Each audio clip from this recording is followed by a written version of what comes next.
Il y a une question qu'il ne faut jamais poser à un hypocondriaque. Cette question est: comment allez-vous? Dans mon cas, il y a même deux raisons à cela. La première est que je suis français et que je trouve déplorable l'anglicisation de la langue jusque dans les usages. Deux Français qui se rencontrent n'ont pas à prendre systématiquement des nouvelles l'un de l'autre, surtout lorsque c'est la première fois qu'ils se voient. Vous imaginez s'il fallait égréner toute la litanie de nos petits et de nos grands malheurs à chaque fois que l'on se salue?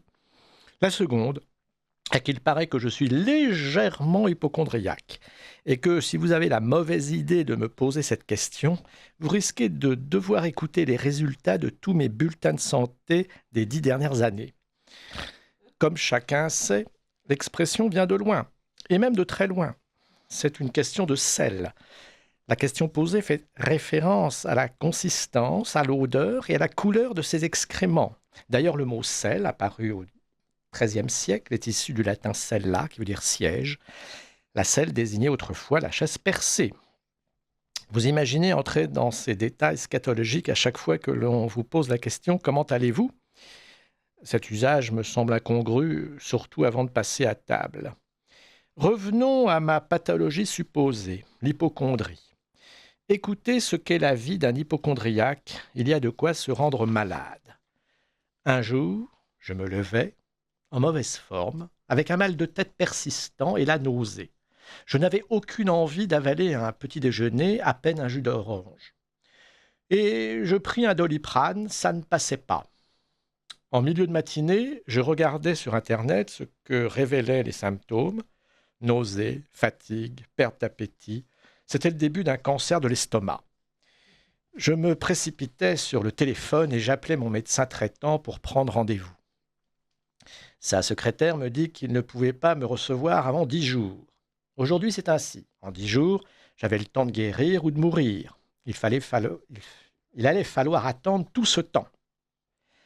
Très anxieux de ce diagnostic sur Internet, je me contractais. Et voici qu'une violente douleur au côté gauche de ma cage thoracique me coupa le souffle. Je n'allais tout de même pas faire un infarctus et un cancer de l'estomac dans la même journée. Mais non, ce n'était qu'une douleur intercostale. Je le savais, et j'en avais déjà ressenti à une période où je pensais faire une crise cardiaque tous les soirs. Je vous fais grâce de toutes les angoisses subies durant les 10 jours et surtout les nuits jusqu'au rendez-vous chez le médecin. Même si les maux de tête étaient devenus intermittents, je dormais mal et j'étais donc de plus en plus fatigué. Mon cancer progresse, pensais-je, et je ne prends que du Doliprane. Le grand jour arriva, et le soir, après une journée de travail, je courus au cabinet médical.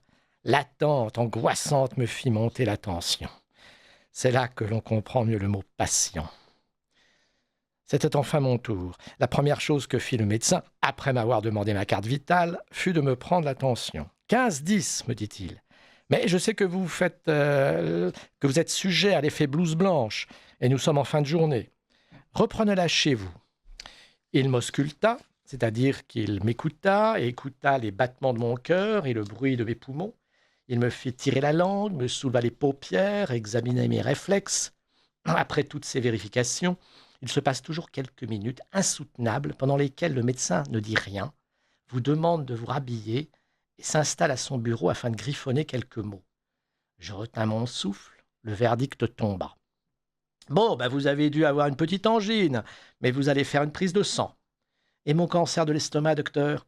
Non, je n'ai pas osé poser cette question, mais le fait qu'il me demandât de faire une prise de sang ne me rassura guère. Faites la prise de sang et revenez me voir après. En sortant de son cabinet, j'avais oublié d'avoir mal à la tête et de lui parler de mes migraines. La soirée fut éprouvante, et le lendemain matin, encore bien davantage, d'autant que l'appétit était revenu et que je devais rester à jeun pour faire la prise de sang.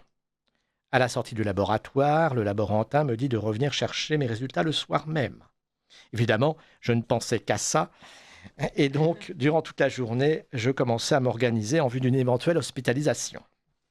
À 19 heures, je courus jusqu'au laboratoire. La réceptionniste mit quelques minutes de plus que pour les autres patients à trouver mon dossier. Je me dis que, vu la gravité de mon cas, il avait dû être gardé par le médecin qui allait me recevoir en personne. Mais non. En réalité, une de ses collègues l'avait classé à la lettre D comme Délois au lieu de la classer à E comme Délois. J'avais déjà eu ce genre de sueur froide pour les résultats d'examen, non pas médicaux, mais universitaires. Sans un mot, elle ferma l'enveloppe. Je lui demandais si les résultats étaient bons. Elle me répliqua sèchement: « Il faut voir ça avec votre médecin, monsieur. » Alors, en sortant du laboratoire, je m'assis sur un banc et ouvris l'enveloppe. Je balayais tous les chiffres à la recherche de celui en gras, car je sais par expérience que les résultats anormaux sont en gras. Aïe! Je vis un chiffre en gras au niveau du taux de glycémie. Je fonçais à la pharmacie et montrais la feuille à la pharmacienne qui me dit que c'était précisément le taux à ne pas dépasser, mais que j'étais bien en dessous. Elle me rassura et ajouta que tout avait l'air normal. Me voilà bien plus léger pour rentrer chez moi. Afin de me réconforter, je m'arrêtais chez le traiteur pour acheter un coq au vin pour mon dîner. Oui, j'aime bien les coqs au vin. Il y avait du monde et la cliente qui me précédait bavardait avec la vendeuse. Elle parlait des problèmes de santé de son mari. Je prêtai l'oreille et l'entendis dire: « Ça lui est tombé dessus comme ça, soudainement. On ne voyait rien à la prise de sang. » Je ressortis de la boutique et rentrai chez moi un peu angoissé. J'avais le cœur serré, un engourdissement du corps et des douleurs aux articulations. J'allumai la radio pour me changer les idées. Il diffusait une émission sur la polyarthrite rhumatoïde. Oh là là. Alors je donnai un coup de fil à un ami et lui racontai ce qui m'arrivait. Il m'indiqua un médecin exceptionnel qui soignait tout. Les amis ont toujours l'adresse de médecins faisant des miracles. Certains de ses amis me conseillent parfois d'aller voir des guérisseurs autoproclamés à 100 € la consultation, qui ne guérissent que leurs dettes, mais qui n'ont jamais fonctionné sur moi. Avant de me coucher, je priais Saint Avertin contre les maux de tête, les migraines et les vertiges. Et contre les difficultés à marcher, je priais Saint Armel. Mes paupières devinrent lourdes, et avant de les fermer, je me souvins de mon chef de peloton dans l'armée qui disait: « Si vous avez mal, c'est que vous êtes vivant, la fatigue, c'est dans la tête. » Alors peut-être suis-je hypocondriaque, mais n'oubliez pas que même un hypocondriaque peut être malade. Chers auditeurs, bonsoir. Vous êtes en direct au Bal des Facetieux et ce soir, je reçois Catherine Choupin. Bonsoir. Écrivain normalienne, sévrienne, doit-on dire, puisque vous avez fait l'école normale supérieure des jeunes filles qui était autrefois à Sèvres. Oui. C'est ça qu'on dit. Par ailleurs, agrégée de lettres modernes, de lettres classiques, pardon, ah oui, pardon, classique. de lettres classiques, Oui. oui, rien que ça, et ancienne professeure de culture en prépa à HEC. J'ai bon? C'est bon, à Versailles. À Versailles. Oui, à Versailles, ça fait classe quand même. Ah oui, oui. Parce que HEC, il n'y en a pas qu'un seul, il y en a plusieurs. Pourquoi à Versailles? Non, c'est parce que c'est une très... Ah, c'est la prépa, oui, pardon, c'est la prépa. Oui. C'est Alors, je reçois Catherine Choupin pour le livre qu'elle vient de publier, qui s'appelle « Le chirurgien ». On peut, voilà, je ne sais pas si les auditeurs pourront le voir sur le site de la radio. Et maintenant, on est filmé, alors peut-être que si je l'ai montré, vous l'avez vu. N'hésitez pas d'ailleurs à nous appeler et à laisser des messages qui nous seront transmis. Donc, c'est un livre qui parle évidemment dans un univers hospitalier de maladies, de souffrances corporelles. C'est pour ça que j'ai fait une introduction sur mon hypocondrie. Mais c'est quand même une histoire d'amour avant tout. Oui.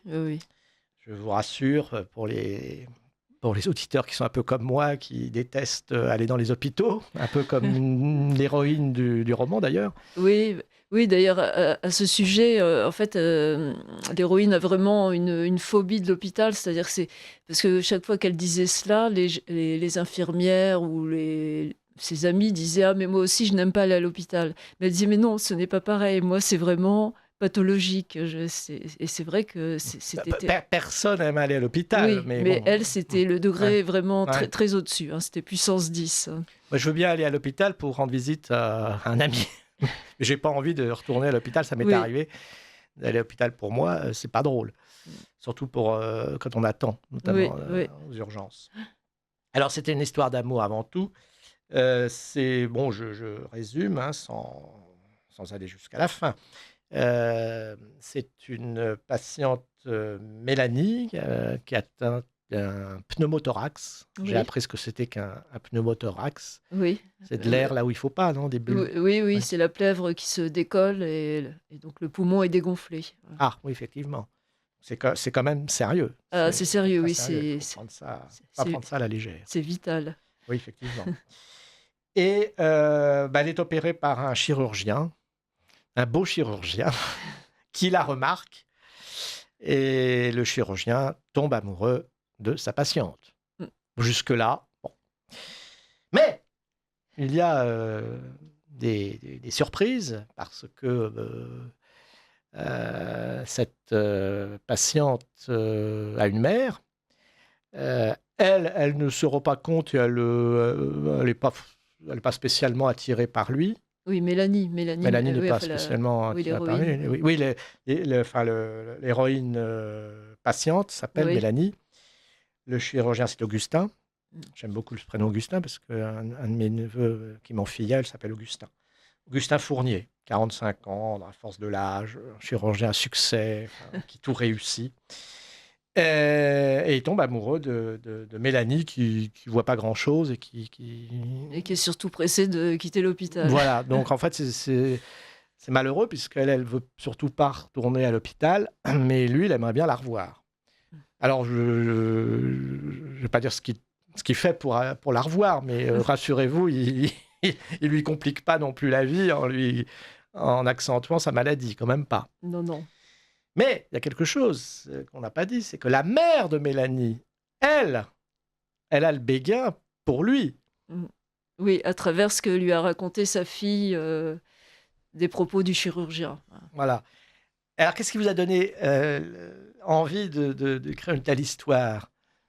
Oui, alors au départ, ma fille est restée en tout quasiment, enfin avec des trous, 3 semaines à la clinique. Donc Attendez, vous dites votre fille, donc Oui, il y a une partie pardon. Oui, autobiographique. oui, voilà, je me suis inspirée bien sûr de ce qui est arrivé à ma fille. Ouais. Et donc, il a découvert le 15 juin qu'elle avait un pneumothorax. Et donc après, donc, il y a eu toute une série de péripéties hospitalières puisqu'elle a été opérée 2 fois. Et donc, au départ, je voulais faire une sorte de journal de bord de ce qui est arrivé à ma fille, donc en lui donnant le nom de Mélanie, puisque j'ai déjà représenté ma fille, enfin, je me suis déjà inspirée de ma fille pour des romans policiers, à ne pas oublier le clignotant et ne rien jeter dans la forêt. Et donc là, j'ai voulu reprendre, me servir d'elle comme modèle. Oui, parce qu'il ne faut pas oublier de dire que Catherine Choupin est un écrivain fécond. Oui, oui, bah d'ailleurs, Ouais. c'est mon 40e ouvrage. 40e. Voilà, donc 37 romans, biographies, recueils de nouvelles, plus 3 manuels de culture générale. Donc je viens de me rendre compte que ça fait 40, ce qui est un nombre très, très biblique. Hein, donc je pourrais éventuellement m'arrêter là, mais Ah non, je faut compte pas. continuer quand même. Et donc, au départ, je voulais faire une sorte de journal de bord en notant tout ce qui lui arrivait chaque jour, parce qu'il y a eu quand même pas mal d'événements et de dysfonctionnements, même oui. dans cette clinique. Et puis, comme tout cela me mettait quand même dans un état d'inquiétude. Oui, d'inquiétude, parce que pour ma fille, c'était très dur. Donc, forcément, ça retombait aussi sur moi, parce que son moral n'était pas du tout bon. Donc, j'ai voulu sortir un peu de ce malheur et imaginer une histoire d'amour, à propos d'ailleurs de faits réels que l'on pouvait interpréter, bien sûr, dans le sens d'une histoire d'amour, alors que ce n'était pas le cas. Voilà. On y viendra après, comment Oui. on peut s'arranger avec la réalité pour en faire quelque chose de beau et d'agréable. Alors, il y a un passage que j'ai relevé où votre fille attend devant des réceptionnistes qui font mal leur travail, qui ne sont pas Oui. compétentes. Ouais. Parce que figurez-vous, ça m'est arrivé. Alors, j'allais à l'hôpital pour un examen qui n'était pas très... Enfin, c'est pas quelque chose de très éprouvant. C'était un genre de fibroscopie, chose comme ça. Et on vous demande toujours d'arriver bien à l'heure, en précisant, soyez pas en retard, faites tel et tel, je sais pas quoi, enfin de toilette pour pouvoir prendre tel médicament, soyez à jeun, enfin bref, on se prépare, on arrive bien à l'heure, et puis on attend. Et puis au bout d'un moment, je sais pas, j'ai dû attendre une bonne heure, et puis on m'appelait pas. Donc j'ai dit au réceptionniste, qu'est-ce qui se passe? Elle me dit: «Ah, bah, vous êtes là?» Je dis: ça fait 1 heure que je suis assis et je me suis présenté tout à l'heure. J'ai dit mon nom, bien sûr que je suis là». Et elle, c'est comme si c'était moi qui étais fautif. Ah, bah, il fallait vous manifester avant. Bah, j'allais pas venir tous les quarts d'heure lui dire et moi, parce elle m'aurait dit, mais Ah monsieur, oui, bah, restez à votre place. c'est tout à fait ça, hein, donc C'est très, très énervant. ouais. Vous arrivez, enfin, déjà, vous êtes dans un état un petit peu Ah oui, anxieux. Vous savez pas trop comment vous comporter parce que vous n'avez pas envie de vous mettre à dos le personnel de l'hôpital. exactement, Donc, vous êtes exactement. complètement à la merci de ces blouses blanches. Alors, moi, j'y vais. En plus, je suis plutôt timide en public. Donc, j'y allais sur des œufs en disant bah, parce que c'est peut-être quand est-ce que c'est mon tour Ah, mais monsieur, ah bah, enfin, vous vous manifestez. Mais écoutez, madame, moi, j'y suis venu tout à l'heure. Je vous ai dit mon nom et tout. Elle n'était pas contente parce qu'elle était fautive.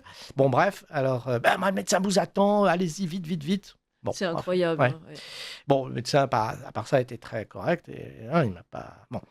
Et puis, voilà, donc vous êtes très réaliste dans ces Ah oui, oui, descriptions. effectivement, c'est d'ailleurs, effectivement, C'est vécu. le matin de l'opération, elle arrive à jeun, on lui a dit de venir à 9h.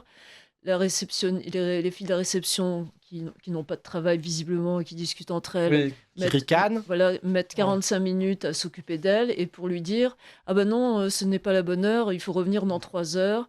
Elle refuse de laisser les valises, donc elle repart alors qu'elle a un pneumothorax qu'elle doit rien porter, elle est obligée de repartir avec ses valises chez elle et donc c'est là qu'effectivement elle a failli renoncer à l'opération parce que ce jour-là il y a eu tellement De de tracasserie. tracasseries et puis comme elle est un peu superstitieuse, Ah oui, elle elle disait, pensait c'est qu'il y pas avait le jour. des signes du Ah destin. bah, je la comprends, moi aussi. Quand ça veut pas, ça veut pas.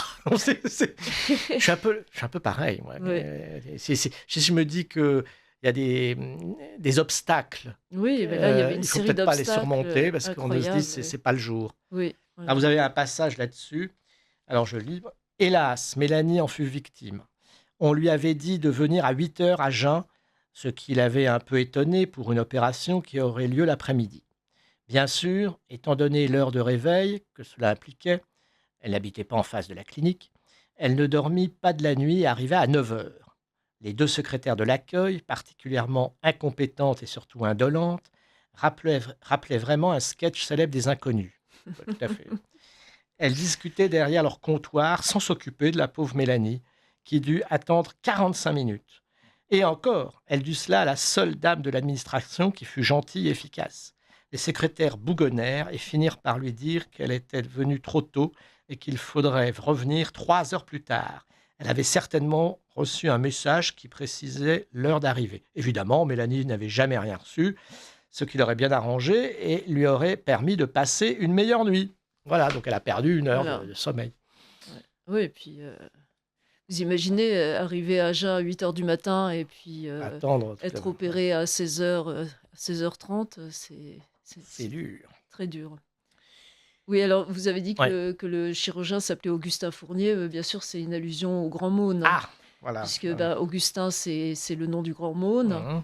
Et Fournier, bah, donc évidemment, le Grand Maune est écrit par Alain Fournier. Donc c'est évidemment un grand clin d'œil que je fais à Alain Fournier, mais aussi à la biographie que j'ai écrite sur Yvonne Toussaint de Kièvrecourt, qui est celle qui a inspiré Yvonne de Gallet à Alain Fournier. Voilà, donc Ouais, c'était il une petite y a digression. des petits clins d'œil. Ça n'a rien à voir avec Alexis Tarnier, l'écrivain Alexis Tarnier. Oui. Non? Vous ne connaissez pas? Si vous m'en avez parlé, mais Oui, eh ben, je vous en reparlerai plus tard, mais ça n'a rien à voir avec Ah bon. votre livre, je vous rassure. Oui, alors, ce qui est important, alors, évidemment, c'est toujours pareil, qu'on soit dans un cabinet médical ou à l'hôpital, c'est la façon dont on vous parle. Un mot peut déclencher une énorme angoisse et certains sont très maladroits. On peut être le meilleur Oui. médecin, le meilleur chirurgien en pratique, mais manquer de psychologie. Et je me souviens, alors ça, c'était moi, c'est un pharmacien qui m'avait angoissé parce que j'avais un bobo à l'ongle. Quand j'y pense, j'ai un peu honte de raconter ça parce que franchement, c'est rien du tout à côté de certains cas. Je vais chez le pharmacien, je lui montre mon ongle et il me fait « Oh là là, j'aime pas ça, c'est pas beau. » Mais c'est quoi? Ah bah, c'était exactement ce qu'il ne fallait pas vous Oui, dire. voilà. Rien du tout. En fait, je m'étais écorché l'ongle et puis dessous, il y avait du sang, donc ça devenait noir et puis ça repousse. Bon, heureusement. Mmh. Mais il avait dit ça d'une telle façon que j'étais prêt à aller voir un dermatologue. Ou même aller aux Oui, urgences. oui. Oui. Alors déjà, il n'y a plus de dermatologue en France, c'est très difficile. Exactement, oui, il y a plus Et les urgences, vous attendez la journée. ouais. Bon, ils auraient rigolé, les urgences, donc j'aurais eu honte. Mais j'ai préféré quand même m'abstenir et attendre le lendemain où je me suis raisonné en me disant, c'est rien. C'est horrible. Enfin, genre, je ris de ça. Mais non, mais c'est pour revenir aux mots, parce que la façon dont la personne vous voit et vous regarde, tout de suite, on est inquiet ou pas. Oui. Moi, un médecin qui me dit oh, oui, ça arrive, c'est assez courant, il faudra juste faire attention. C'est déjà, ouf, je me Ouais. sens rassuré. Mmh. Mais quelqu'un qui me dit ouh, il faut quand même surveiller ça, hein, alors que c'est le même mal, mais il le dit de façon Ouais. Ouais, ouais. différente, avec un ton différent. Au lieu de vous dire bon, c'est pas grave, mais il faut quand même faire attention, on va se revoir, qui déjà change tout parce que c'est pas grave, il commence par vous dire ouh là là, oui, il faut surveiller ça, hein, faut le surveiller. Alors moi, je me dis, mais qu'est-ce que c'est? Et puis, faut dire aussi qu'il y a des médecins qui vous regardent même pas. Moi, je me souviens j'avais passé un électromyogramme. Vous savez ce que c'est qu'un électromyogramme? Non? Mmh. C'est un examen où on vous passe de l'électricité dans les membres pour savoir s'ils répondent bien et que tout va bien. Je vous assure que c'est une vraie torture. Ça fait un peu mal, ça fait c'est comme la gégène, ça fait de l'électrocution. On vous met une électrode, on dit un ou une électrode? Un Un électrode, je crois. électrode, à la hanche, un autre, à la cheville. On vous envoie du jus et comme ça, on sait si tout va bien et si, ça passe. Je vous assure que c'est pas amusant. Il me regardait même pas et moi, pour essayer de me détendre enfin, je touche un instrument qui était à côté de moi. Il me dit: «Ne touchez pas à ça, monsieur!» Bon, bah, là, je peux vous dire que j'ai passé une très mauvaise demi-heure. Alors, on sent qu'il y a une atmosphère comme ça dans cet hôpital que vous avez très bien décrite. Et puis, il y a le début de l'histoire où le chirurgien est charmé par la belle Mélanie, parce que c'est une belle femme. Il a Oui, bien... par ses yeux Voilà, verts en voilà. particulier. Mais évidemment, un médecin doit garder côté professionnel et ne peut Ouais. pas comme ça... Oui, alors donc d'ailleurs il y a, on pouvait interpréter aussi dans ce sens-là, enfin dans le sens, d'un enfin d'une relation, enfin en tout cas d'un sentiment amoureux, le fait qu'il ait voulu, garder, Mélanie, beaucoup plus longtemps qu'elle ne le souhaitait, hein. Et en particulier les week-ends, ce qui pour elle était insensé. Donc plusieurs fois, donc à 2 reprises, elle est partie, Ah ouais, pour pouvoir, oui, voilà, ouais, con et la deuxième fois contre son avis ouais, médical et on pouvait disons qu'au départ, on pouvait imaginer que c'était une sorte de psychopathe, enfin, puisque l'amour pourrait rendre psychopathe, qui veut absolument mmh. garder Mélanie, sous sa coupe Ça serait un peu maladroit et quand même.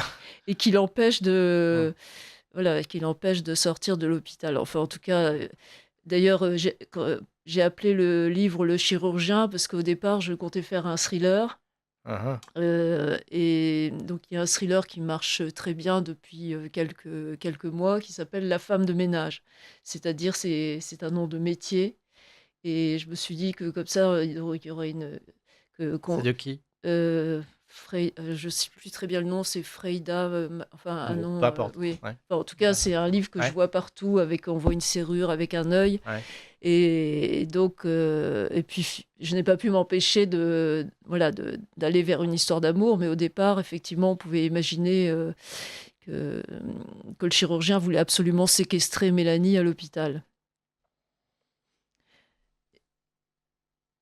Oui. et Non, non, non, mais non, c'était juste, c'était à propos du titre. Et donc alors, dans le livre, Mélanie, se sert de ChatGPT à un moment. oui, tout à fait. Alors, ce qui, à mon avis, il ne faut surtout pas faire. Parce que moi, chaque fois que j'ai regardé internet, c'est ce que je disais dans mon introduction, c'est pire que tout. C'est-à-dire que vous donnez 3 symptômes, et vous êtes tout de suite à l'article de la mort. Hein. Faut Oui, surtout pas y alors, aller. oui, alors mais en revanche, ChatGPT l'a beaucoup aidé. Mais Moralement, je d'ailleurs, pense que il y a, il y a une sorte, il y a une sorte de danger parce que bon, ma fille, elle a la version payante, donc déjà, c'est mieux que le vous élaborez. ChatGPT Ouais, gratuit. ouais. Et il y a vraiment toute une banque de données médicales. Et elle soumet sa radio, il lui explique ce qu'elle a, qui en général correspond effectivement à ce que à ce que disent le Et radiologue et le comment elle chirurgien. soumet la radio en pratique? Oui, elle lui soumet la radio, elle lui explique, voilà, c'est la radio qu'on m'a faite aujourd'hui. Ce que tu... Alors, mais j'y comprends rien. C'est-à-dire que sa Oui, radio, oui, elle le oui. montre à qui, à quoi? Donc elle a la photo de la Oui, radio. Je sais pas, moi je n'ai pas utilisé non plus moi non plus. ChatGPT, mais Tout le monde parle de l'intelligence artificielle, mais moi, je ne sais même pas m'en et servir. donc ChatGPT Ouais. lui dit, en fait, au début, il donnait des consignes, enfin en tout cas des renseignements qui paraissaient fiables, mais moi j'ai eu le sentiment, d'ailleurs c'est très intéressant, que ChatGPT peu à peu se conformait à ce elle avait envie d'entendre.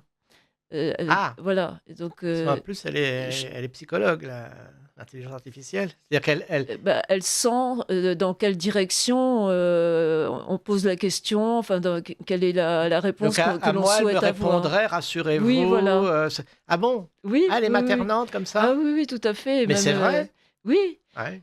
D'ailleurs, bah, justement, à l'issue de ce livre, nous sommes allés voir un film qui s'appelle Dalloway, qui parle justement de cette question de l'intelligence artificielle qui finit par donner l'impression d'avoir des sentiments et donc d'être un ami. Ouais. D'ailleurs, il paraît qu'un certain nombre de personnes Deviennent dépendants. se servent de ChatGPT comme de psychologues et disent qu'ils ont été mieux Ouais. traités par ChatGPT que par leur psychologue. C'est ce que dit Ouais. Laurent Alexandre, le grand chantre de tous ces Ah trucs-là. oui, Oui, oui.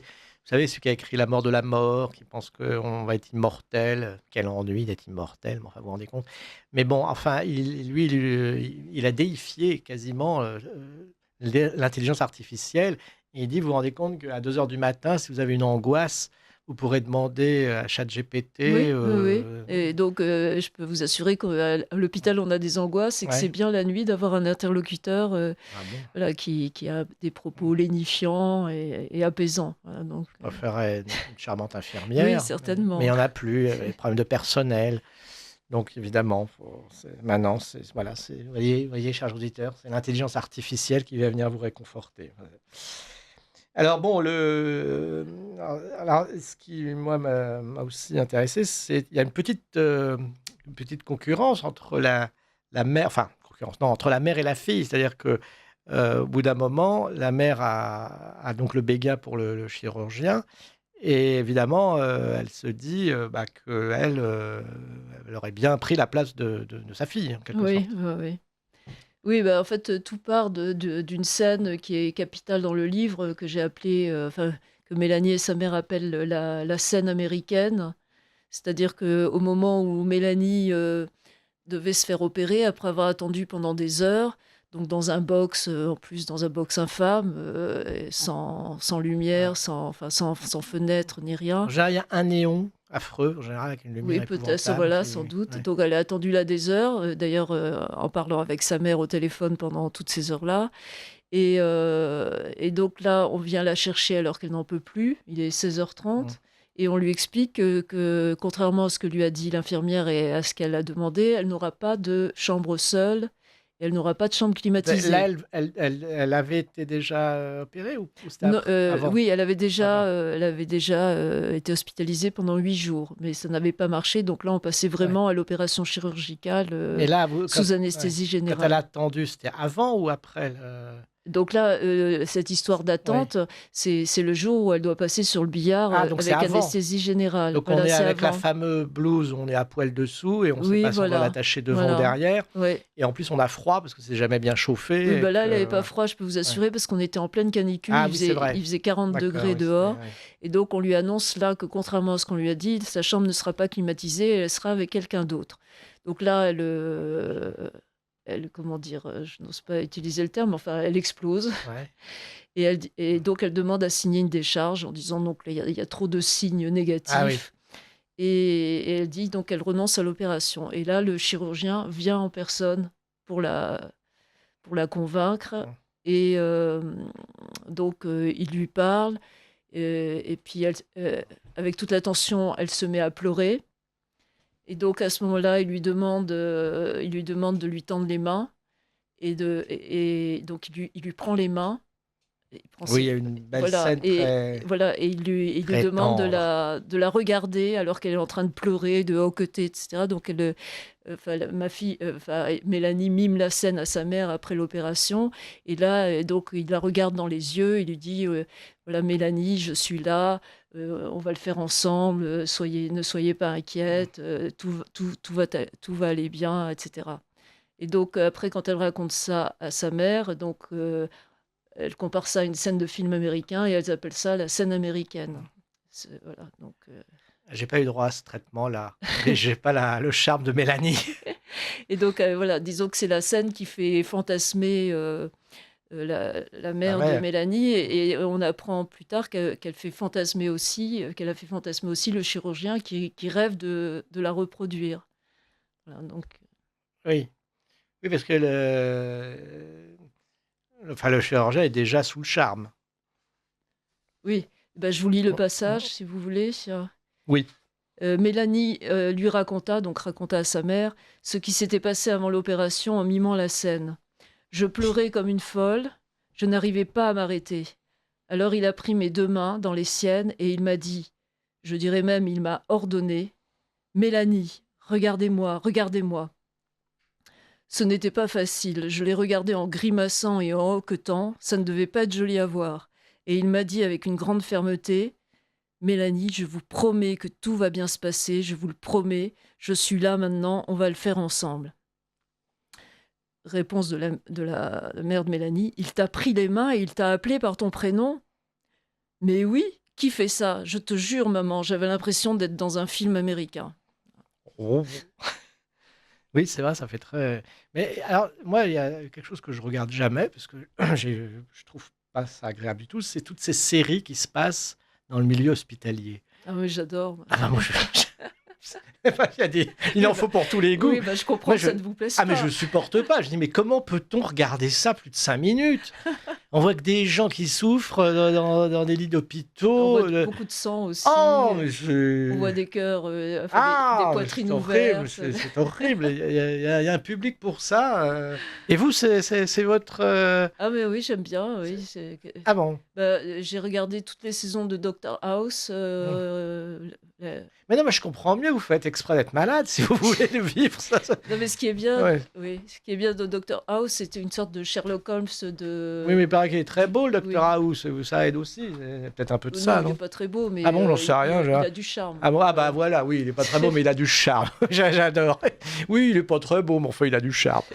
J'ai un auditeur là qui nous dit: le goût pour la littérature ayant pour cadre le milieu hospitalier ne date-t-il pas de la parution du roman de Pierre Véry intitulé Un grand patron, qui fut par la suite incarné à l'écran par Pierre Freinet? Ça vous parle? Non. Non, Oh, non. mais oui, alors Ouais. c'est vrai que c'est une question intéressante, effectivement. Bon, cela dit, il y a toujours eu des médecins dans la littérature, Oui, mais bah, les qui déclins de n'étaient pas Molière déjà. oui, mais qui n'étaient pas les personnages. Oui, dans les comédies de Ouais. Molière, mais aussi, bon, chez Proust, il y a, ça y est, j'ai oublié son nom. Ça, c'est en vieillissant, les noms propres disparaissent. Enfin, bon, il y a un médecin qui revient régulièrement. Je n'ai jamais la Chez mémoire des noms. Balzac aussi, il a créé le médecin Bianchon. Hein, d'ailleurs, qu'il aurait appelé, sur son lit de mort, il aurait appelé le médecin qu'il avait imaginé dans la comédie humaine. Donc, ce qui montre d'ailleurs le lien étroit entre la fiction et la réalité. Ouais. Oui, alors Mais- justement, à propos de ce lien entre la fiction et la Oui. réalité, puisqu'on en a parlé, euh, donc, j'ai mis comme avertissement au début du roman, ce roman part de faits réels, il est inspiré par des personnes réelles et même par des paroles réelles que prononcèrent ces personnes, mais la ressemblance avec la réalité s'arrête là, tout le reste est littérature. Donc effectivement, les paroles du chirurgien, telles que je les ai reprises dans le livre, ce sont des paroles qu'il a réellement Ah. prononcées. En particulier, bien sûr, une qui était très ambiguë et dont nous avons parlé Oui. amplement. À un moment, donc, il dit à Mélanie, à propos de son cas, il lui dit « Je ne pense qu'à ça ». Et évidemment, la formule surprend beaucoup Mélanie, d'autant que le chirurgien est extrêmement occupé. Et d'ailleurs, elle va encore dire à sa mère, mais qui dit ça? Mmh. Et effectivement, la formule est très ambiguë, parce que je ne pense qu'à ça, sorti du contexte. Évidemment, ça peut Ouais, avoir un sens un peu professionnel, mais gaulois. aussi un sens sentimental. Ouais. Et en fait, non, il est resté très professionnel. Oui, Oui, oui, oui. voilà. Et alors, ça sert Oui, vraiment. mais alors justement, donc moi, donc c'est là que commence la fiction. Moi, je l'interprète comme un sens qui n'est pas professionnel. Oui, Voilà, oui, mais mais j'ai. une manière de faire passer une déclaration tout en restant dans le cadre déontologique d'un chirurgien et d'une patiente. Ah, D'ailleurs, Mélanie lui répond, ce qui était le cas aussi dans la réalité, comme si vous aviez le temps de ne penser qu'à ça. Voilà. Et donc là, il ne répond rien. j'ai un auditeur là qui nous Oui. écrit. Les hôpitaux ne s'arrangent certes pas, mais ceux de la région parisienne semblent tenir le pompon de l'arriération et de la morgue chirurgicale. Tout service moderne envoie une convocation écrite à ses patients précisant la date, l'heure et la préparation à suivre, que le patient présente au secrétariat à son arrivée. C'est simple et sûr. Mais, vous me faites bien rire, il y a longtemps, on parlait du Lafrousse médicale. Je sais pas ce que c'est, Lafrousse. La frousse, la peur? Ah, bah de Lafrousse alors. Bon, Ah bah. oui. Dictionnaire bien connu pour déclencher des paniques. Ah oui, il y avait un Larousse, ou je sais pas, qu'on appelait le Lafrousse médical, d'accord. Ah, Vous avez eu de la chance de ne pas faire votre service dans la cavalerie. Bah si, justement, j'ai fait mon service dans la cavalerie. Le médecin aurait fini par vous dire, si vous étiez un cheval, je vous ferais abattre et servir à l'ordinaire. Oui, c'est sympathique, mais justement, cher monsieur, je ne sais pas si c'est un monsieur, j'ai fait mon service dans la cavalerie, vous voyez.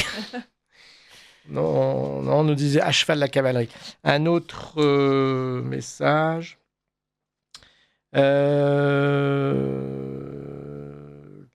Ah oui, monsieur Deslois, vous avez passé de nombreux examens médicaux. Maintenant, on sait d'où vient le gouffre abyssal de la sécurité sociale. Écoutez, la plupart de mes examens étaient payants parce que, bon, moi, j'ai une mutuelle, hein, donc je paye quand même deux fois. Je paye par mes impôts et je paye à la ça y est, mutuelle. maintenant on Mais, est dans un procès. ouais, non, non, mais ce que je veux dire, c'est que c'est le système français. Et non, non, mais c'est bien d'en parler parce que c'est vrai qu'en France, on a quand même de la chance. Les soins, en général, ne sont pas chers. Oui. Par rapport aux autres pays, je parle. Oui, sauf si on va dans des cliniques, parce que On- l'histoire se passe dans une clinique privée. Enfin, maintenant, on appelle ça hôpital privé. Et donc là, les frais Quand sont même quand même plus importants. élevé. Ouais. Ouais. Puis ça dépend si justement si on veut une chambre seule, c'est Oui, plus voilà. cher que Donc si là, on voilà. la Ouais. chambre, effectivement, était à 260 € la nuit. Et c'est vrai que, enfin, heureusement, elle n'y est restée. Dans cette chambre-là, Ouais. ma fille n'y est restée que 4 jours parce que, effectivement, la mutuelle était loin de tout rembourser et c'était Et cher monsieur, moi extrêmement cher. je préférerais que ce soit un peu plus cher et payer moins d'impôts. Voilà. Mais bon, Ouais. chacun. Euh, alors, donc cette histoire, elle a quand même un fond autobiographique. Oui, tout à fait. Et la fin, en revanche, Ah imaginez. oui, oui, Hein. c'est ça. Donc, je fais souvent ça dans les romans, surtout dans les romans sentimentaux, puisque bon, j'ai abordé de très nombreux genres. Je pars souvent de faits réels et ensuite, évidemment, Ouais. voilà, Ça, j'invente. on va en C'est parler. l'imagination qui galope. Vous vouliez lire un passage sur le mot farfouiller. Ah oui, oui, alors ça, c'était pour le pouvoir des mots. Oui, parce que Parce que, effectivement, le chirurgien a dit à un moment, je vais vous voilà, farfouiller. effectivement, mais Bon, Mélanie ouais. n'est pas forcément très attirée par le chirurgien. Enfin, en tout cas, elle n'y pense pas comme lui pense à elle. Ouais. Et lors de la visite post-chirurgicale qu'elle fait 3 semaines plus tard, donc il lui dit qu'il a farfouillé partout dans ses poumons et qu'il n'a pas trouvé de traces d'endomètre. Oui, donc ça, c'est pour les précisions chirurgicales. On avait pensé que son pneumothorax était peut-être dû à son endométriose et que voilà. Et donc ce qui finalement n'était pas le cas vu tous les examens que nous avons passés ensuite. Alors je lis le passage. Et j'ai mis farfouiller, bien sûr, entre guillemets. Quand il lui dit qu'il avait farfouillé partout en bas de son poumon, à la recherche vaine d'un bout d'endomètre qui serait remonté et aurait provoqué un pneumothorax cataménial, elle frissonna. Ce terme familier la surprit. Elle imagina le médecin farfouillant dans son corps pendant qu'elle était à sa merci à cause de l'anesthésie générale, et cela la fit frissonner parce que d'autres farfouillages plus consentis lui vinrent à l'esprit malgré elle. Le pouvoir des mots est tout de même fou. En utilisant ce terme, le chirurgien avait déclenché inconsciemment un désir sourd en elle, plus efficacement que s'il avait opté pour une déclaration directe. Oh, c'est beau. Donc c'est farfouiller qui crée le déclic. Et aujourd'hui, vous savez, vous devez faire attention parce que, imaginons qu'il ait essayé de l'embrasser, c'était prison directe. Hein. À l'heure actuelle, surtout dans le milieu médical et professionnel, il ne s'agit pas de faire un geste de travers. Radio Courtoisie ne vit que grâce à ses auditeurs. En faisant un don à Radio Courtoisie, vous lui garantissez une indépendance totale et la liberté de ton que vous ne trouvez pas ailleurs. Rendez-vous dès maintenant sur soutenir.radiocourtoisie.fr ou envoyez votre chèque au 61 boulevard Murat, 75 016 Paris. Chers auditeurs, bonsoir. Vous êtes toujours en direct à l'écoute du Bal des Facétieux. Et ma cavalière ce soir, c'est Catherine Choupin. Et nous parlons de son dernier livre qui s'appelle Le chirurgien. Alors, ma chère Catherine, cette histoire d'amour, elle a une fin, mais une fin inattendue. Mais on ne dira pas laquelle. Non. Mais bon, quand on voit la couverture, vous pouvez la remontrer. On voit un homme et une femme. Donc, et en plus, le livre sur Amazon est classé romance médicale. On comprend évidemment tout de suite qu'il va se passer quelque chose entre eux. Alors justement, à ce sujet, j'aimerais revenir sur les critiques des lecteurs qui disent qu'ils voient venir la fin, qu'il n'y a pas de suspense. C'est Harlequin. Oui, et puis. Mais pour moi, c'est pas un défaut, Harlequin. Moi, Oui, effectivement, une de mes lectrices a dit que c'était un Harlequin écrit par une agrégée. Quand même. J'ai quand même bien aimé la précision finale. Et en réalité, les lecteurs qui disent ça ne comprennent pas que ce qui compte dans un roman, ce n'est pas la fin, mais c'est la manière d'y arriver. Puisque une histoire d'amour, on sait effectivement qu'il va se passer quelque chose entre les personnages, mais il y a beaucoup d'obstacles, beaucoup de malentendus. Hein, c'est un classique du genre. Et ceux qui se croient malins en disant qu'on voit venir la fin dès le début et qui croient faire une remarque intelligente enfoncent une porte grande ouverte. Donc Je dis toujours moi, que le talent de l'écrivain, c'est précisément de rendre intéressant ce qui peut paraître banal. Oui, voilà, tout à fait, effectivement.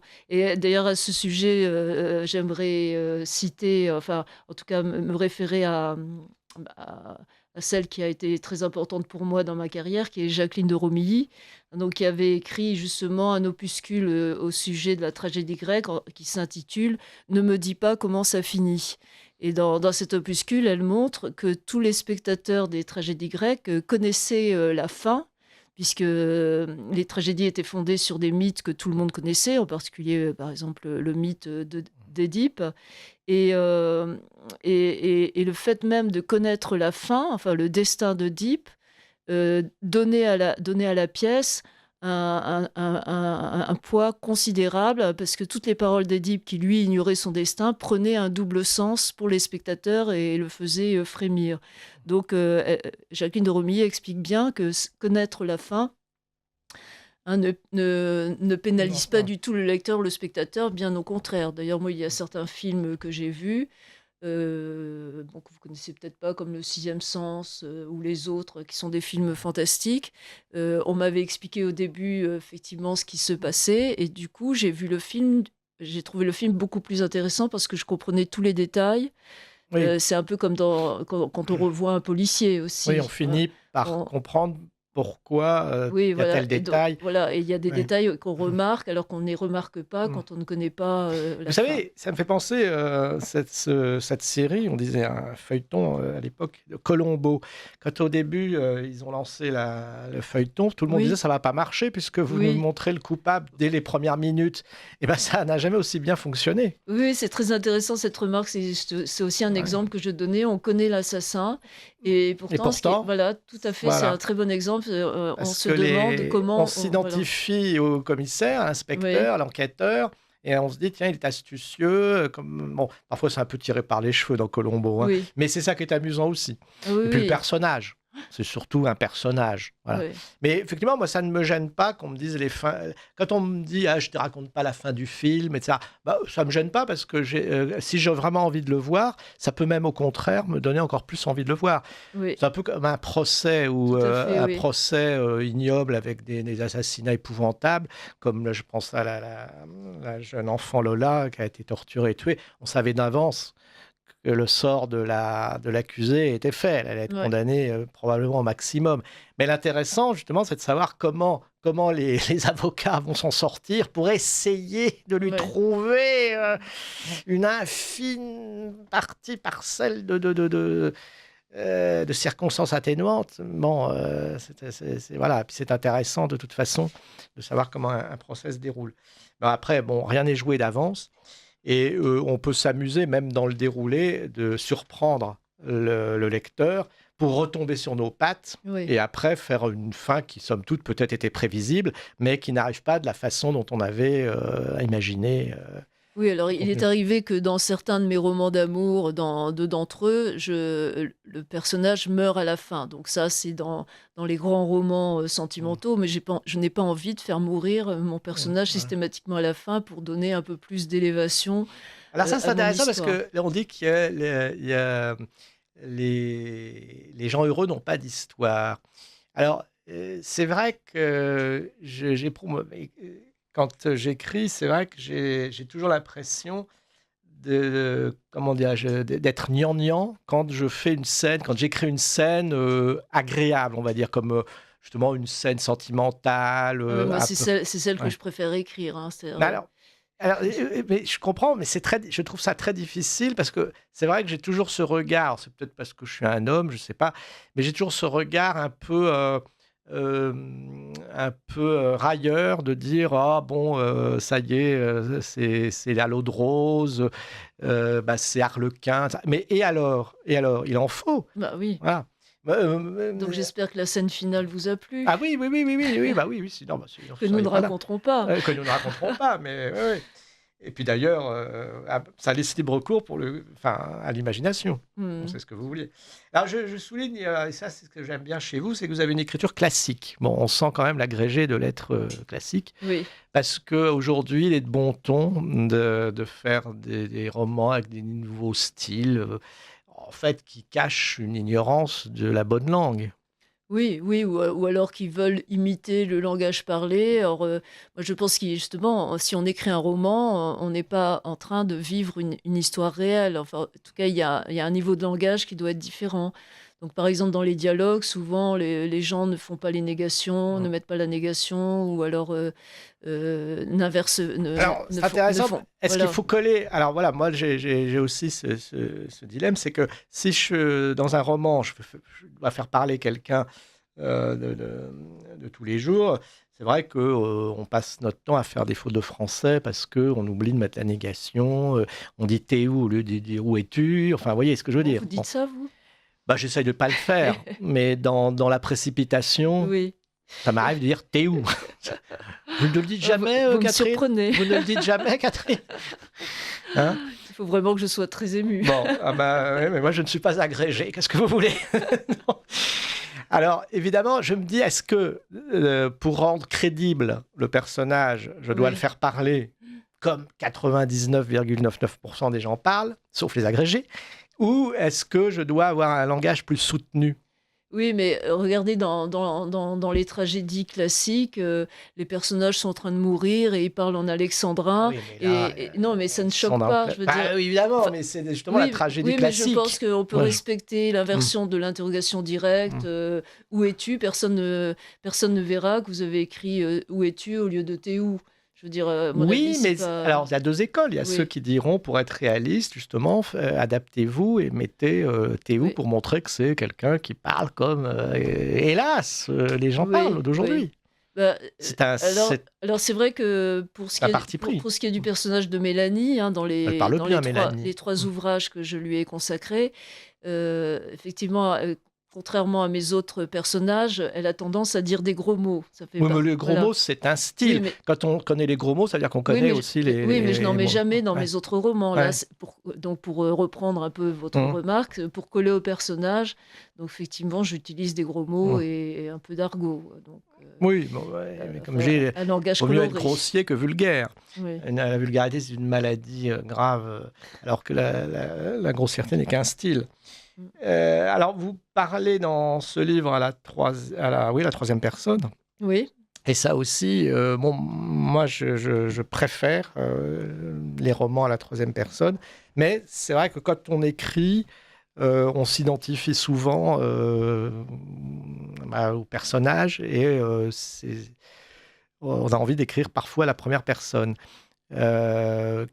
Qu'est-ce qui fait que vous décidiez avant Oui, d'être à la oui, troisième? en fait, j'ai utilisé les deux, la troisième personne et la première personne selon mes romans. Dans celui-là, bon, donc je donne le point de vue de trois personnages, hein, même de Mélanie, du chirurgien et de Suzanne. Mm. Et donc forcément, pour décrire les points de vue, je ne peux pas utiliser je chaque fois. Donc Non. j'ai pris le parti d'utiliser la C'est ça. troisième personne. Mais ce que je voudrais dire à ce sujet, c'est qu'en réalité, la première personne, on peut dire autant de choses intimes et personnelles avec la troisième personne qu'avec la première personne. Et l'exemple que je donne souvent, c'est celui de Proust, qui, à l'intérieur de la recherche du temps perdu est écrite à la première personne, mais à l'intérieur, il y a un petit roman qui a son petit succès à part, qui s'appelle Un amour de Swann, qui est écrit à la troisième personne. Et quand on le lit, on a vraiment l'impression de pénétrer encore plus dans l'âme du héros que dans le reste de la recherche qui est écrite à la première personne. Donc, je pense que c'est une question de choix personnel. Bon, c'est vrai que pour mes livres plutôt autobiographiques, j'écris à la première personne. Donc, j'ai écrit enfin, 3 ou 4 livres qui sont autobiographiques, mais sur des thèmes précis. C'est-à-dire que je raconte pas toute ma vie, mais je raconte une histoire sur toute une vie. Enfin, sur un élément précis. Mais effectivement, donc... Évidemment, un livre vécu, il y a des écrivains qu'on appelle les écrivains du vécu, c'est-à-dire ils se racontent. Ça paraît plus facile de parler à la première personne, mais en fait c'est une fausse facilité. Oui, tout C'est à très fait. difficile de parler à la Oui, première oui. parce qu'au bout d'un moment, Oui, quand on veut croiser des pensées différentes, oui. on s'en mêle les pinceaux. Mhm. Alors que dans un roman où vous inventez des personnages, je pense qu'effectivement, il est plus simple d'employer Oui, oui, la oui. troisième personne, quitte à faire évidemment des pensées, des dialogues. Cela dit, on peut dans certains chapitres insérer un journal où la personne ça. parle à la première personne en précisant qui est la personne qui écrit cela. Voilà, mais bon, c'est C'est effectivement, ardu. c'est pas. En fait, beaucoup de gens ont du mal, enfin, surtout lorsque les gens commencent un roman, ils se posent plein de questions, en fait, qui n'en sont pas vraiment. Je pense que quand on veut écrire quelque chose, il faut commencer, on se lance Voilà. et on voit si ça fonctionne. Voilà, donc- On saute dans la piscine et on se débrouille pour nager. Oui, d'ailleurs, justement, je voudrais parler de la question du plan. Bah, allez-y, Voilà, parce que enchaînez. J'allais y venir. Moi, j'entends souvent des auteurs qui expliquent qui font un plan, que c'est très important. Effectivement, ça peut être très important. Et je citerai Racine qui disait, lorsqu'il avait fini le plan de ses tragédies, il disait « Ma tragédie est finie, je n'ai plus qu'à l'écrire ». Mais en réalité, moi, je ne recours pas à un plan. Bon, alors, il faut dire que mes livres sont courts, qu'en général, il y a peu de personnages. Sauf dans les biographies, mais dans les biographies, de toute façon, le plan, il est imposé par la chronologie. Hein, par exemple, dans la biographie d'Yvonne Toussaint de Quévecourt, je commence par le plan moment est évident. Où elle rencontre Alain Fournier, enfin, qui ne s'appelle pas encore Alain Fournier, et je termine, bien sûr, par la mort d'Alain Fournier, ensuite par la mort... Donc là, on suit l'ordre chronologique, ce n'est pas difficile. Mais donc, mes romans sont assez courts, et il y a peu de personnages. Donc, en réalité, pour les romans sentimentaux, par exemple, je ne fais pas de plan. Disons, je pars d'une idée directrice qui peut tenir en 3 lignes. Et donc, je sais où je vais aller. Alors après, je ne sais pas toujours comment je vais y arriver. Oui, parce que Donc... quand c'est pas autobiographique, il faut quand même tout inventer. Ah oui, C'est justement. ça la Voilà, donc difficulté. j'ai Ouais. la gouvernante au bas bleu, par exemple, Ouais. qui est un de mes plus grands succès de librairie. Donc, je suis partie d'une idée. Et donc, C'est amusant, oui. la gouvernante au bas bleu, parce qu'il y a le terme des bas bleus. Oui, ben justement. Ça Et fait d'ailleurs, je réagir. pense que le Mais- titre a beaucoup fait Ouais. pour le succès parce qu'il y avait une sorte d'ambiguïté Ouais. érotique. Mhm. Alors Et en même temps, alors qu'en réalité, je me il référais y a rien, au bas bleu, il y a c'est-à-dire rien d'érotique. C'est les à- femmes qui se prenaient voilà. pour des écrivains. Donc Mhm. voilà, aux femmes Ouais. qui Un étaient peu les très... précieuses ridicules, mais Oui, ramenées au 19e. tout à On fait. n'emploie plus d'ailleurs cette expression, parce que ça serait Oui, c'est un misogyne. bas bleu. Ça serait misogyne Oui, aujourd'hui. tout Il à n'y a pas fait. l'équivalent. Oui, qui voudrait Euh, dire qu'une femme n'a pas le droit d'être voilà, comme cultivée si, ni d'étaler voilà. sa science. Si on prenait un grimaud pour un homme, un grimaud, c'est celui qui pense bien écrit. Oui, Ou un oui, plumitif oui, aussi. oui, Un oui, plumitif, oui. c'est plus Je me souviens, masculin. vous aviez fait des articles là-dessus, non? Il me semble, non? Peut-être, Ah, je oui. sais pas. Je sais plus ce que j'ai écrit. Oui, Oui. moi non plus, d'ailleurs, je me souviens pas toujours de Ah, ce mais que moi, ça sort j'écris. complètement. Non, mais c'est vrai. C'est Même pas... parfois, je relis des romans écrits il y a 10 ans, je ne me souviens. Je lis avec un grand intérêt Ouais. parce que je ne me souviens plus Ouais. de... Ah, moi, c'est mes chroniques, on me donne le titre. Bon, j'en ai fait, je sais pas, j'ai dû en écrire, je me souviens, ma 300e chronique. Et parfois, on me donne des titres, je sais plus de quoi ça parle. Parce que les titres sont pas forcément tout à fait éclairants sur le Oui, et ce qui est contenu. drôle, c'est que parfois des lecteurs Vous rappelle me des parlent de choses. certains de mes romans et je dis, mais c'est dans quel roman se trouve cette scène? Il faut que Je je m'en lise souviens pas. L'inconnu du AERC. Ah oui, l'inconnu du Ah, RRC. parce que là, je pense que je peux, comment dirais-je, m'y voir, quoi. Parce que moi, je prends toujours les transports en Ouais. commun et en plus, j'aime beaucoup le train, le métro. Je dis bien, j'aime le train et le métro. J'aime pas forcément les gens qui sont dedans, mais je suis obligé de le prendre. Parce que, Cela voilà, dit, oui, là, je suis partie effectivement de confidences qu'on a pu me faire, effectivement, d'inconnus qui font rêver dans le métro ou dans le RERC, etc. Donc, Alors voilà, là, je vous comprends parfaitement parce que dans la vie de tous les jours, en observant les gens, c'est déjà le début d'un roman. C'est-à-dire, vous vous dites, tiens, celui-là, il n'est pas ordinaire, et il y a quelque chose. Puis vous vous dites, c'est bizarre, il a l'air d'être préoccupé. Enfin, moi, ça m'arrive très souvent d'observer des gens. Alors, évidemment, je ne le fais pas sous leurs yeux parce que ça paraîtrait intrusif et un peu mal poli. Mais je les regarde et alors qu'on ne me fasse pas dire que c'est uniquement des jolies femmes. Non, ça peut être des hommes, ça peut être oui, n'importe parfois on qui. est intrigué, Oui. on imagine une vie, on se Ouais, demande Quel effectivement, métier il peut faire, ouais. pourquoi il est habillé comme ça. Enfin, il y a des choses. Et puis des rencontres inopinées.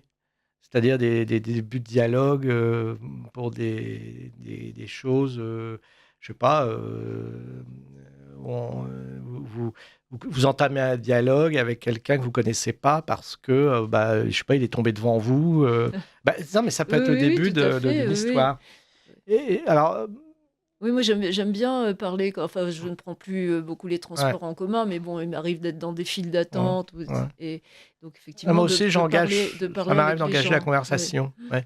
Et c'est tellement rare parce que les Parisiens se font la tête. Ça, c'est un grand défaut. Il faut dire qu'on est tellement sollicités qu'avec les problèmes d'insécurité, les gens n'osent plus parler à des inconnus.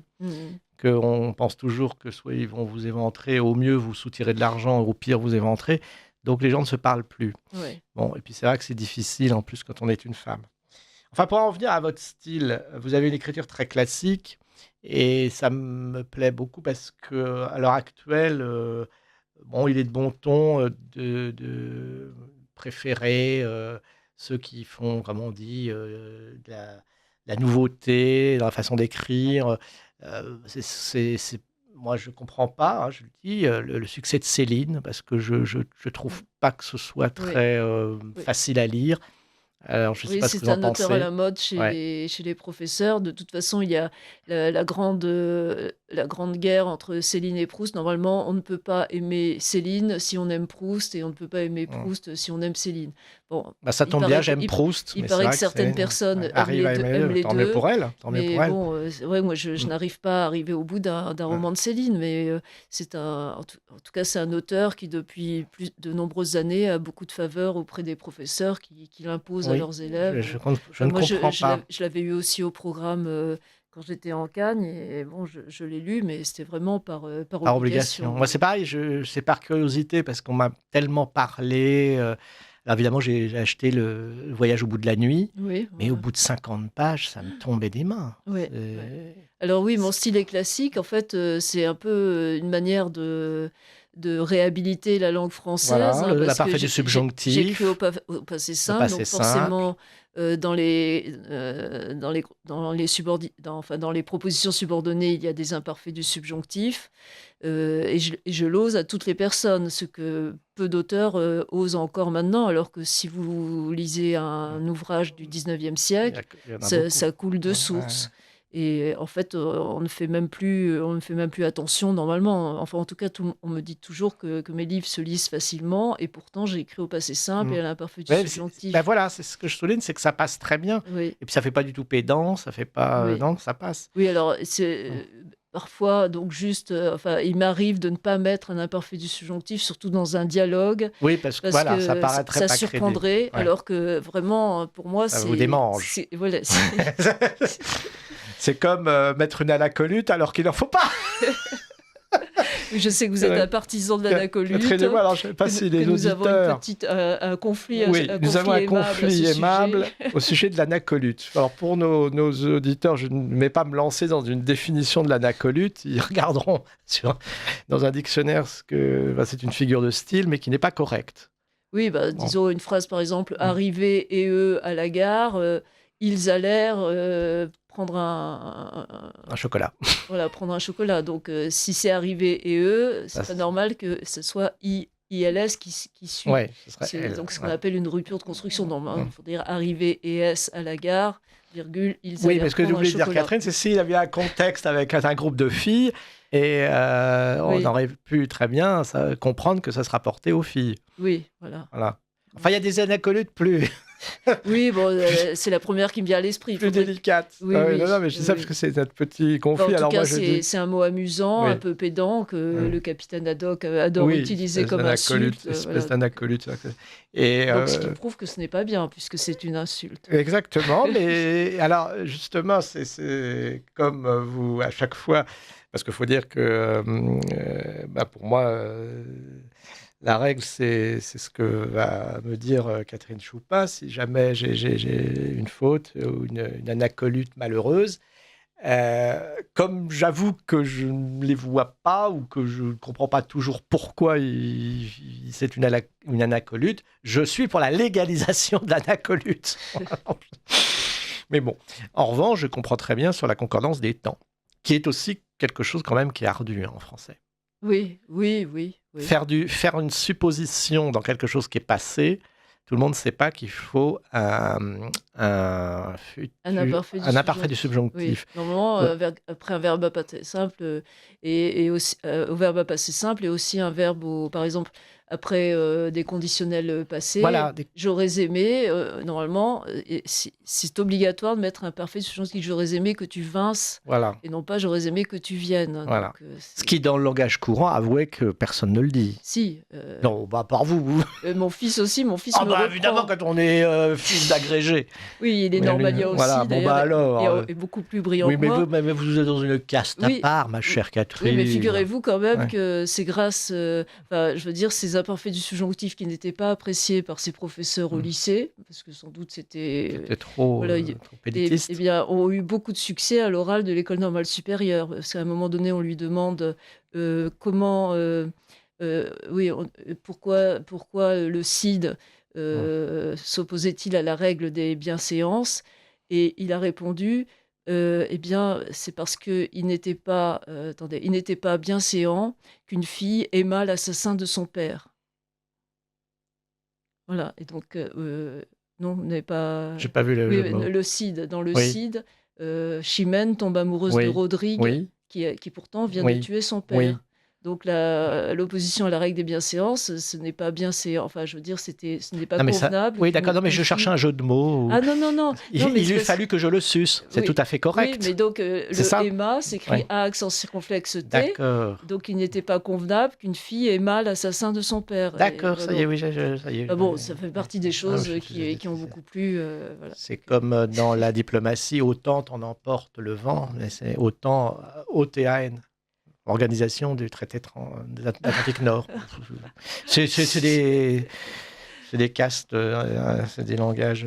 Oui, alors je voudrais revenir sur la question du plan. Alors le plan. Parce que j'ai une idée directrice, je sais qu'à la fin, ils vont finir, donc il va falloir trouver des malentendus, des rebondissements.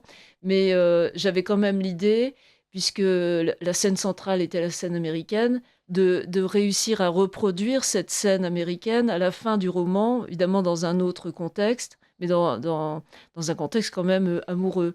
Et j'ai pensé, enfin c'est quelque chose qu'on retrouve dans un film de Woody Allen qui s'appelle Tombe les filles et tais-toi, mais dont le titre anglais est Play It Again Sam, où le héros est absolument fasciné par la scène finale de Casablanca, le film avec Humphrey Bogart et l'actrice Ingrid Bergman. Et donc, il est fasciné par cette scène d'adieu. Et tout le film, finalement, il a une histoire avec Diane Keaton. Tout le film, finalement, toute son histoire aboutit à la même scène finale que celle de Casablanca. C'est-à-dire qu'il se retrouve dans la même situation que les deux héros de Casablanca. Et il se rend compte tout d'un coup qu'il est en train de produire lui-même la même scène, et pour lui c'est fabuleux, même si c'est une scène d'adieu déchirant, puisque et donc c'est un peu donc ce que j'ai fait ici en reproduisant la scène du début à la fin dans un autre contexte. Évidemment, c'est le Play It Again Sam, c'est une des formules. Dites pas tout, hein. Non, mais je dis simplement. Dans un film, je pense que c'est plus facile de jouer sur les ruptures de temps et de relais, comme on dit, qu'on n'aurait pas à dire les flashbacks, enfin, les retours en arrière, pour parler correctement, parce que le spectateur va comprendre. Alors, parfois, il y a des images un peu floutées pour montrer que c'est passé, où on voit que c'est une autre époque parce que les gens sont habillés autrement. Donc, mais dans un livre, c'est pas simple de jouer avec les époques. J'ai remarqué qu'il faut vraiment donc faire là, attention. effectivement. Alors, quand c'est sur quelques jours, ça va, mais... Enfin non, c'est l'inverse. Quand c'est sur quelques jours, c'est justement... moi, je n'aime pas utiliser des flashbacks et tout. Je trouve que ça nuit parfois à la compréhension. C'est ça. Et de toute façon, mes romans sont quand même assez simples. Je ne fais jamais de retour en arrière pour dire les choses en français. Il paraît qu'on va mettre de l'argent dans une cochonne. Oui, parce que vous avez dit flashback. Oui, mais la cochonne n'est plus là. Donc je ah bah si, elle est là. La cochonne, je la montre au...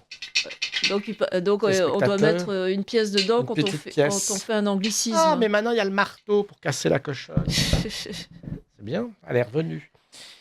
Oui, non, mais est-ce que vos personnages évoluent au fur et à mesure que vous écrivez ? Parce que, comme vous dites, si vous ne faites pas forcément un plan très détaillé, est-ce que vos personnages vous échappent pour Oui, comme certains effectivement. écrivains. Donc, effectivement, je ne fais pas de plan, mais il y a des choses qui s'imposent à moi au fil de l'écriture auxquelles je n'avais pas pensé. Et parfois, je suis obligée même de changer en cours de route. Donc, effectivement, je n'arrive pas exactement à l'endroit où je voulais arriver. Donc, il y a une sorte de... Ça vous arrive de dire, tiens, j'ai une bonne idée, mais ça va plus être logique avec quelquefois le départ, donc vous changez un petit peu. Donc je vois que ça vous est arrivé aussi. Oui, bien sûr, oui. Je me dis, mais là, ça serait bien, là. Mais alors zut, ça colle pas avec la première ou la troisième chapitre. Là, il faut reprendre. Oui, tout à fait. C'est l'art d'écrire. Effectivement, d'ailleurs, tous les écrivains disent que parfois les personnages leur imposent leur logique. C'est pas faux, ça. Je pense à quelqu'un qui va rigoler en disant, si je dis que les personnages nous échappent, alors que quand on se couche, les personnages ils bougent pas, le lendemain ils sont toujours là. Mais c'est vrai qu'ils ont leur logique, c'est très bien dit. C'est-à-dire Mhm. qu'au bout d'un moment, comme vous avez tellement le personnage en tête, vous lui avez imaginé une vie, etc., que vous vous dites, ah ben oui, mais là, je me suis pas rendu compte que si je sais pas, moi je dis si mon personnage est banquier, il faudrait lui faire faire une fac de, je sais pas, HEC, pourquoi pas, une école de commerce plutôt que de l'envoyer faire des études Oui, c'est ça. d'informatique. Moi Enfin, aussi, je lui dis non. ouais, pas logique. Il peut pas réagir comme ça. Ça Voilà. correspond pas à ce que j'ai décrit de lui. Donc, Oui. c'est. Alors, c'est ce qui est difficile aussi, c'est de trouver des personnages vraiment différents parce que enfin, moi, j'ai toujours ce travers de faire les mêmes personnages. Pourquoi? Parce que j'ai tendance à les imaginer comme ils sont, comme des gens que je vois dans la vie. Je me dis, tiens, ça collerait à certaines personnes, mais en fait, que je connais pas très bien, Oui. parce que je vais pas prendre des proches. Si je prends des gens trop proches, je suis obligé, enfin, en fait, ça me dérange. Je prends toujours des C'est vrai que personnes. quand je pense aux héros, j'ai toujours des personnes réelles en tête, même Ouais, si je ne les connais pas, voilà. pas bien. Ouais, on Ouais. pense et alors, c'est comme ça que vous construisez aussi toute une petite saga. C'est-à-dire que au début, vous vous dites: «Bien, bon, bah, il y a telle et telle personne», parce que là, c'est limité à 3 personnes. Il y a Oui, la patiente, la oui, oui, Mélanie, sa oui, mère et le oui. chirurgien. Oui, alors Mais justement, donc j'ai utilisé une technique qui surprend parfois certains lecteurs, c'est-à-dire que au début de chaque chapitre, je mets oui, Augustin, voilà, Mélanie, Suzanne, et là, donc, cette technique, donc, que j'appelle la technique des points de vue différents, le jour fait J. que je raconte la même scène avec Non. des points de vue différents. Et justement, Ouais. à ce sujet, je voudrais raconter une anecdote. Donc, j'ai un ami qui avait acheté mon livre assez rapidement et qui l'a feuilleté pour, Mmh. enfin, qui l'a lu en diagonale, et puis qui m'écrit: «Oh là là, je vois qu'il y a un problème dans votre maquette. C'est la même. Je vois qu'il y a un chapitre qui revient.» Ouais. Et parce qu'il avait lu très vite et il avait revu, Ah oui, il avait relu la mais scène il avait pas vu américaine, que par c'était pas exemple. le Et je lui ai dit: «Non, non, mais c'est la même scène, mais racontée par le chirurgien, puis elle est racontée ouais. par Mélanie.» Et donc la même scène est racontée 2 fois pour voir les détails que chacun a pu retenir Mmh. de la scène, et l'influence qu'il a eue sur, évidemment, sur Ouais, ses mais sentiments. ça peut arriver, une incompréhension. Moi, ça m'est arrivé plus c'est plus c'est encore plus drôle, c'est, dans un livre, j'ai fait j'ai retranscrit l'écriture d'un message sur internet, mais bourré de fautes d'orthographe parce que la personne faisait des fautes d'orthographe Oui, et je les ai exprès faites pour, la compréhension de bouquins et il y a oui, quelqu'un qui m'a dit: «Bah, dis donc, bravo, hein, qu'est-ce que tu fais comme faute?»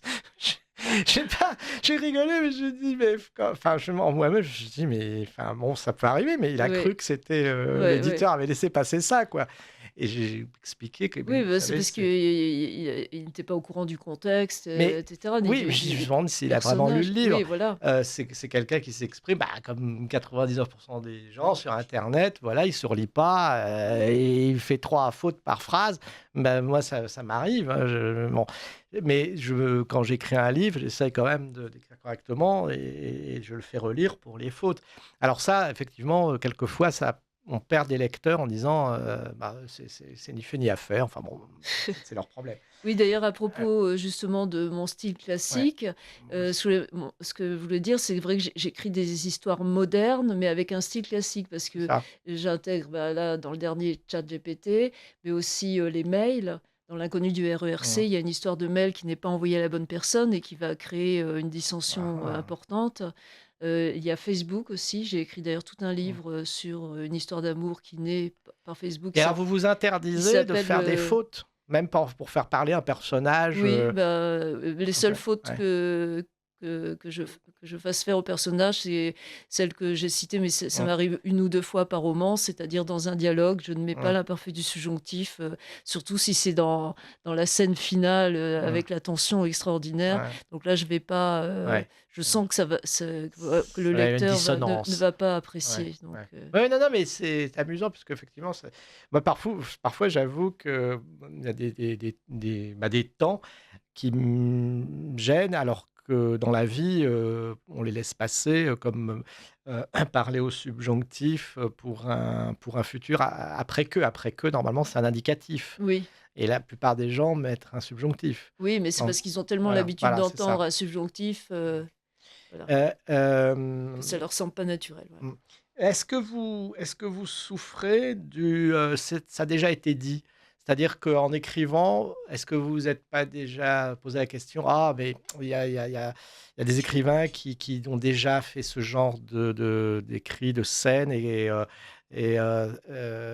moi, est-ce que je vais arriver à les surprendre encore?» Vous voyez ce que je veux dire? C'est le Oui, côté, bah, de toute façon, ça a été c'est déjà ce que fait. posent tous les Ouais. artistes, les peintres, les écrivains, C'est terrible ça. et je sais que, enfin, moi, la phrase Mmh. que je cite toujours, c'est Montesquieu, dans la préface de «L'Esprit des lois», donc parle de tous ceux qui ont parlé avant lui, et il dit: «Eh bien, moi, je décide de faire, comme le Corrège qui prit un pinceau et dit: "Eh ben, et moi aussi, je suis peintre"». Voilà. Voilà, donc Et Chupin fait du Chupin, voilà. comme Deloy fait du Deloy. Voilà. S'il y a-t-il quelque chose qu'on a omis de dire que vous aimeriez dire? Parce qu'il nous Non. reste 3 ou 4 minutes. Oui, bah, disons que je voulais parler de l'aspect pédagogique de mes romans. Bon, ici, l'aspect pédagogique concerne, à certains, le pneumothorax, puisque je Ah oui. donne des précisions à la fin. Médical, oui, oui. Oui, Ah oui, d'ailleurs, moi, ça m'a amusé. Je me dis: «Ça y est». oui, je sais que ça vous a donné l'impression Ouais. de souffrir d'un Voilà, j'ai pneumothorax, cru que j'en avais un. mais bon, disons que ce qui me fait sortir aussi Mmh. enfin, du genre harlequin, Mmh. c'est que je mets, en général, beaucoup de références littéraires dans mon livre avec des notes à la fin. Donc là, Mmh. je n'ai pas mis de notes à la fin parce que les allusions m'ont semblé explicites dans le roman. Mais bon, je cite, et c'est vrai qu'un roman que je cite souvent, mais dont je n'aime pas la fin, d'ailleurs, c'est pour ça que j'écris des romans qui finissent bien de préférence, c'est La Princesse de Clèves. Mmh. Voilà, j'ai toujours été révoltée par la fin de La Princesse de Clèves. Et c'est pour ça que, puisque les deux héros se quittent, alors qu'ils s'aiment et qu'ils ont tout pour eux, Mmh. et c'est pour ça que je préfère les romans qui se terminent bien, c'est pour Bah, lutter contre la voilà, c'est princesse ce de que j'aime Clèves. chez vous, c'est que vous n'êtes pas à la mode du roman noir ou du livre alors autobiographique, enfin, qui est soi-disant un roman, mais qui est tellement autobiographique, de la jeune femme violée à 15 ans et qui s'en remet pas et qui nous Ouais. écrit ça sous une forme ou sous une autre pendant 50 ans.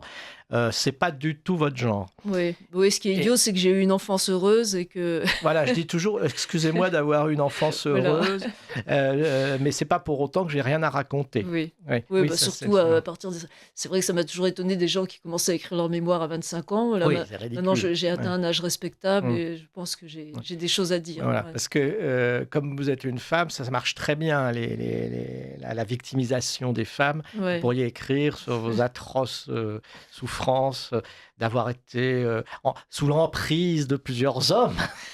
Hein. Alors que quand on vous connaît bien, vous n'êtes pas du genre à être sous emprise, vous. Donc, eh bien, écoutez, encore une chose, non? Non, non, non. Bon, c'est En tout comme... cas, je vous remercie Ah vivement bah de écoutez. m'avoir invité. J'espère que les ventes vont monter Oh en là là, flèche. après être passé au bal des facétieux, le... Alors, ah oui, justement, comment on se procure le livre? Ah oui, alors bah, en Ah, fait, il est seulement sur Amazon, Amazon, d'accord. et en numérique et en Et en papier? papier. Mmh. Sinon, les gens qui sont hostiles à Amazon, eh bien, peuvent aller sur mon compte Facebook et Et vous le commandez me le directement commander chez l'auteur. directement. C'est très rare, comme ça vous aurez peut-être une dédicace Oui, mais d'ailleurs, certains ont un compte Amazon, mais préfèrent me le commander pour la dédicace. pour Alors la je répète, dédicace. Le chirurgien, tout simplement, de Catherine Choupin. Donc soit on va sur Amazon et on le commande sur Amazon, Oui. soit si pour ceux qui ont un compte Facebook, bah on vous demande en ami, ça vous fera des amis de plus, et puis on le commande, je pense par Messenger, Oui, par voilà. Messenger, oui, voilà. Et puis en plus ils auront une belle dédicace. Oui, et donc après, quand ils ont commandé sur Amazon, bien sûr, il faut qu'ils mettent un avis sur Amazon. Ah oui, n'hésitez pas à dire que c'est très bien. Eh bien, chers auditeurs, notre émission se termine. Merci de votre écoute. La prochaine aura lieu le 27 novembre. Et d'ici là, je vous souhaite une agréable, une bonne Toussaint. Et n'hésitez pas à aller dans les cimetières, fleurir les tombes, aller voir vos parents, grands-parents, vos ancêtres. À bientôt.